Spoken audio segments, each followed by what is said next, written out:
ఇప్పుడు ఉస్తాద్ భగత్ సింగ్ ట్రైలర్ అయితే వచ్చింది కదా, ఎలా అనిపించింది? చాలా చాలా బాగుంది. ఎందుకంటే ఇంతకుముందు పవన్ కళ్యాణ్ గారు దగ్గర చాలామంది డైరెక్టర్లు పనిచేశారు. తర్వాత పవన్ కళ్యాణ్ అభిమాని డైరెక్టర్గా పనిచేశాడు. ఇప్పుడు పవన్ కళ్యాణ్ గారు భక్తుడు పనిచేశాడు. ఖచ్చితంగా ఈ సినిమా 6 సంవత్సరాల కష్టం హరీష్ శంకర్ గారిది. అతను ఎంత ఎఫెక్ట్ పెట్టి చూసుంటాడో ఒకసారి రేపు 19వ తారీఖు చూస్తే ఆ సినిమా ఏంటి, ఆ సినిమా ఎంత గొప్పగా చిత్రీకరించబడింది, కథాకథనం ఎంత అద్భుతంగా చేయబడింది అనేది తెలుస్తుంది. నిజంగా పవన్ కళ్యాణ్ గారు ఇప్పుడు రాజకీయాల్లో అద్భుత చరిష్మాతో ముందుకెళ్తున్నారు. ఆ విధంగానే పవన్ కళ్యాణ్ గారు వేళ ఆర్టిస్ట్ హీరోగా ఉన్నప్పుడు దేశంలో ఎంతమంది తెలుసో తెలియదు, కానీ రాజకీయ నాయకుడిగా ఆయన వచ్చిన తర్వాత, ఆయన ఉప ముఖ్యమంత్రి అయిన తర్వాత ఆయనకు చాలా నేమ్ వచ్చింది. ఈ సందర్భంలో రిలీజ్ అవుతున్న cinema Ustaad Bhagat Singh pan India మూవీగా రిలీజ్ అవుతుంది.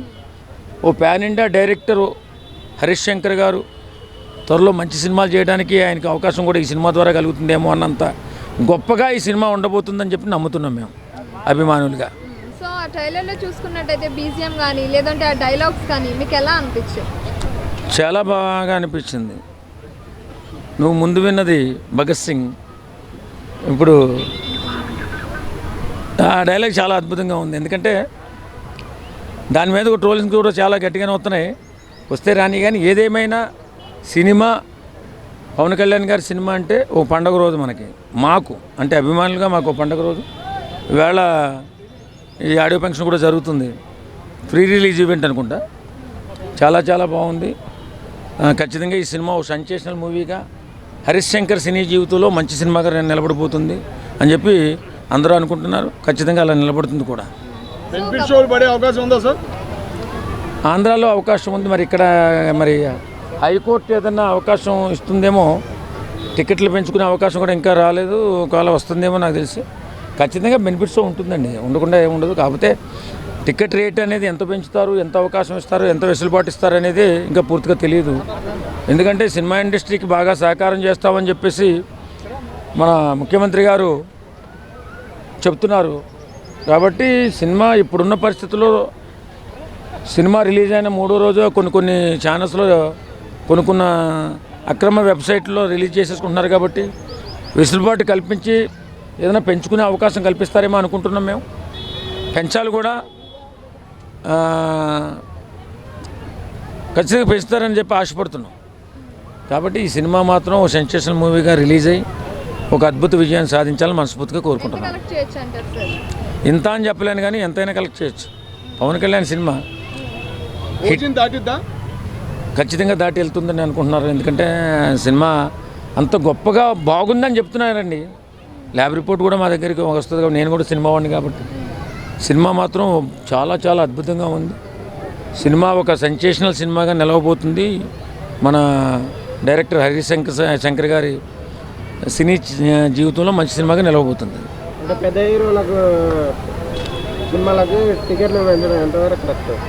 అంటే ప్రొడక్ట్ని బట్టే. ఇప్పుడు చాలా ఎక్కువ బడ్జెట్ అవుతుంది కాబట్టి రాష్ట్ర ప్రభుత్వాలు కూడా వెసులుబాటు కల్పిస్తున్నాయండి. ఇదేం దౌర్జన్యం కాదు కదా, వెసులుబాటు కల్పిస్తున్నాయి. ఇలాంటి గొప్ప ప్రాజెక్టులు రావాలి. వేళ తెలుగు సినిమా ప్రపంచ స్థాయిని తాకింది. మరి ఆ రకమైన టెక్నికల్ వాల్యూస్ పెంచుకుంటూ ముందుకు పోవాలి. మనం డబ్బులు ఎక్కువ ఖర్చు పెట్టాలి. మనం ఖర్చు పెట్టకపోతే అంత అద్భుతంగా సినిమాలు రావు. వేళ తెలుగు సినిమా, తెలుగు అంటే ఒకప్పుడు చాలా తక్కువ మందికి తెలుసు ఇండియాలో. కానీ వేళ ఇండియా కాదు, ప్రపంచ స్థాయిని అందుకుంది మన తెలుగు సినిమా పరిశ్రమ. ఆ స్థాయికి తీసుకెళ్లారు మన తెలుగు దర్శకులు. కాబట్టి మనం ప్రతిదీ కూడా చాలా వాల్యూ పెంచుకుంటూ పోతున్నాం టెక్నికల్గా. ఆ పరంపరలో డబ్బులు ఖర్చు ఎక్కువ అవుతున్నాయి కాబట్టి ప్రభుత్వ స్థాయి కింద కొంచెం టికెట్ పెంచుకునే వెసులుబాటు కల్పిస్తున్నారు. ఖచ్చితంగా కల్పించాలి కూడా. మంచి గొప్ప పేరు సంపాదించింది వేళ పరిశ్రమ ద్వారాగా మన తెలుగు వాళ్ళు మంచి గొప్ప పేరు సంపాదించుకున్నారు. కాబట్టి వాళ్ళకి వెసులుబాటు కల్పించే బాధ్యత కూడా ప్రభుత్వాలు తీసుకోవాలా. తీసుకుంటేనే మనం ఇంకా బడ్జెట్ పెంచుకుని ముందుకు పోయి టెక్నికల్ వాల్యూస్ పెంచుకుంటూ ఒక అద్భుతమైన సినిమాలు చిత్రీకరించుకుంటూ ముందుకెళ్తేనే ఈ పేరు చిరస్థాయిగా నిలబడే అవకాశం ఉంటుంది. కాబట్టి ఎక్కువ డబ్బులు పెట్టి ఎంత హై టెక్నాలజీతో ఎందుకు సినిమాలు చేస్తున్నారు అంటే మన స్థాయిని పెంచుకోవడం కోసం చేస్తాం, మన పరపతి పెంచుకోవడం కోసం చేస్తాం. ఇవాళ తెలుగు సినిమా ఇండస్ట్రీ అంటే బాలీవుడ్లో కూడా మన సినిమాలు వస్తుంటే ఒకంత ఆలోచించి సినిమాలు వాళ్ళు రిలీజ్ డేట్స్ కూడా ఆపుకునే స్థాయికి మనం ఎదిగామంటే వేళ ప్రపంచంలో కూడా ప్రపంచ స్థాయిలో తెలుగు సినిమా కథాకథనం చాలా బాగుంటుంది, తెలుగు సినిమాలు చూడాలనే ఆలోచనకి ప్రపంచ స్థాయిలో ఉన్నటువంటి సినీ అభిమానులు కూడా వెళ్ళారంటే వేళ మన గొప్పతనం, అది మన దర్శకుల గొప్పతనం, మన ఆర్టిస్టుల గొప్పతనం. దాన్ని మనం దాని వ్యవహారంలో కొన్ని డబ్బులు ఎక్కువగా వాల్యూస్ పెంచుకోవడంలో పెద్ద పెద్ద టెక్నీషియన్లు తీసుకొచ్చి మనం ఇక్కడ పని చేయించుకోవాలి కాబట్టి అమౌంట్ కొంచెం ఎక్కువగానే ఖర్చు అవుతుంది. అందుకనే మన ప్రభుత్వాలు మనకి టికెట్ రేట్ పెంచుకునే అవకాశం కల్పిస్తున్నాయి. దాన్ని మనం ఆహ్వానించాలి తప్ప వ్యతిరేకించకూడదు. ఉస్తాద్ భగత్ సింగ్ ట్రైలర్ అయితే వచ్చింది కదా, ఎలా అనిపించింది మరి? చాలా సూపర్ ఉందండి. ఈ దేశ మగవాడు బొట్టు పెడితే ఎలా ఉంటుంది అని చెప్పేసి ఒక డైలాగు, ప్లస్ దాంట్లో నాకు కనిపించింది ఒకటేనండి, ఆయన క్లియర్గా అటు ఓల్డ్ సిటీని ప్రమోట్ చేస్తూ ఇటు సినిమా ఇండస్ట్రీని ప్రమోట్ చేస్తూ రాజకీయాల పరంగా కూడా ఒక వార్నింగ్ ఇచ్చారు క్లియర్ అని.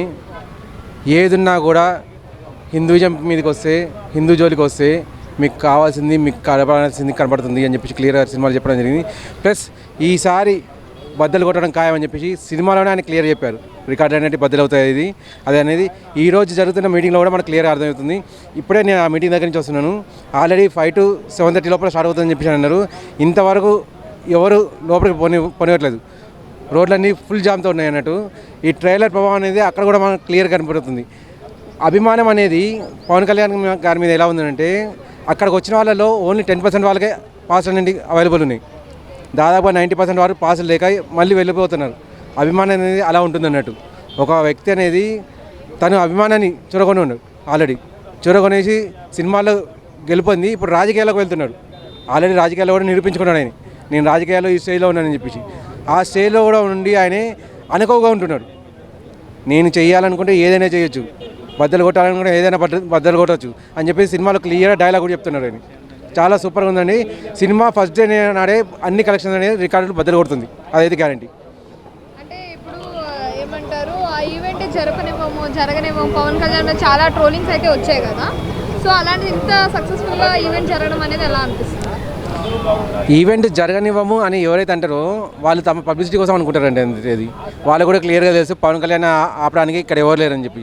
He is unstoppable, clear. అది అనే వాళ్ళకు కూడా ఒకటే మాట, నేను ఈ మాట అంటే 10 మందికి నా గురించి తెలుస్తుంది, 10 మంది నన్ను చూస్తారు అని చెప్పేసి వాళ్ళ పబ్లిసిటీ పెంచుకోవడానికి మాట అంటారు అంతే తప్ప అక్కడ ఆపేదంటూ ఏది ఉండదు, ఎవరికి ఉండదు. అది క్లియర్. అది సో ఇప్పుడు ఆ ట్రైలర్ చూస్తే గబ్బర్ సింగ్ వైబ్ వస్తుంది అని చెప్పి చాలా మంది అంటున్నారు, మరి మీకు ఎలా అనిపిస్తుంది? క్లియర్ అండి, గబ్బర్ సింగ్ 2.0 ఇది. అందరూ అప్పటి నుంచి వెయిట్ చేస్తూనే ఉన్నారు, గబ్బర్ సింగ్ మళ్ళీ ఎప్పుడు వస్తుంది. మళ్ళీ మన డైరెక్టర్ గారే ఆయన క్లియర్గా 2.0 అని చెప్పి పెట్టకుండా సర్దార్ ఉస్తాద్ భగత్ సింగ్ అని చెప్పి తీసుకొని వచ్చారు. అంటే గబ్బర్ సింగ్ అని చెప్పి 2.0 అని చెప్పి పెట్టకుండా జస్ట్ నేమ్ చేంజ్ చేసిండు. దీంట్లో కూడా క్లియర్గా ఆయన ఇన్స్పెక్టర్ రోల్లోనే ఉన్నాడు, సేమ్ అదే లుంగిలో ఫైట్ చేస్తున్నారు. అంటే 2.0 మనకు క్లియర్గా కనిపిస్తుంది. దాని రికార్డ్స్ అనేది 2.0 లెవెల్లోనే బదులవుతాయి. సో ఇప్పుడు శ్రీలీల కూడా ఇందులో యాక్ట్ చేస్తారు కదా హీరోయిన్గా, ఎలా అనిపించింది? మరి ట్రైలర్లో హీరోయిన్ కూడా కనిపించారు, రాశి ఖన్నా కూడా ఉన్నారు. శ్రీలీల గారు చాలా బాగా కనిపించారండి. శ్రీలీల గారి లుక్ కూడా చాలా బాగా వచ్చింది, ఆమె యాక్టింగ్ కూడా.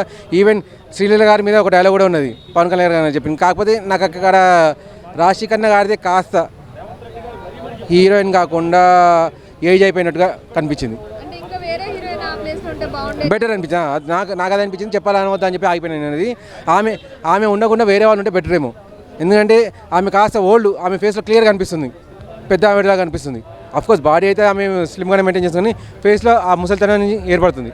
ఆమె కాకుండా వేరే హీరోయిన్ ఉంటే చాలా బాగుండేది. సో ఓవరాల్గా కలెక్షన్స్ అనేవి ఎలా ఉంటాయి అనుకుంటున్నారు మరి ఉస్తాద్ భగత్ సింగ్? ఉస్తాద్ భగత్ సింగ్ అనేది క్లియర్గా 2026లో రికార్డు. ఇప్పటివరకు ఉన్న సినిమాల రికార్డులన్నీ చెరిపేసి ఉస్తాద్ భగత్ సింగ్ రికార్డు మాత్రమే ఇక కౌంట్ కాబోతున్నాయి అంటారు. ఏ సినిమా ఉన్నా కూడా రేపు పొద్దున వచ్చే సినిమాలన్నీ కూడా ఉస్తాద్ భగత్ సింగ్ను రీచ్ అవుతామా లేదా అనే కోణంలోనే వస్తాయి. ఆ రకంగా రికార్డు బద్దలు అవుతాయి, అదైతే క్లియర్ అండి.